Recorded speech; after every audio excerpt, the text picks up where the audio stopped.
রিফাত ঘুরে তাকাতেই তার বুক কেঁপে উঠল।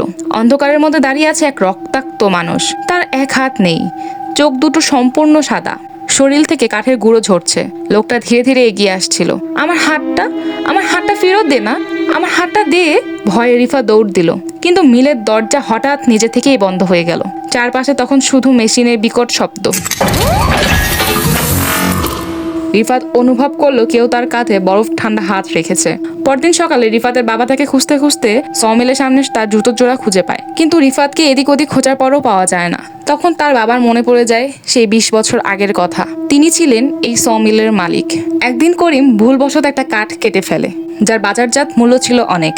রিফাতের বাবা তখন শাস্তিস্বরূপ তার একটা হাত কেটে ফেলে দেয়। পরিবারের একমাত্র উপার্জনদাতা ছিল করিম নিজেই। ঋণের বোঝা এবং সংসারের খরচ চালাতে না পেরে সে আত্মহত্যা করে এই সমিলে এসে। তারপর থেকেই সমিলে তার আত্মা ঘোরাফেরা করতে দেখা যায়। এই জন্য বন্ধ করে দিতে হয় এই সমিলকে। করিমের আত্মাই নিয়ে গিয়েছে তার ছেলেকে।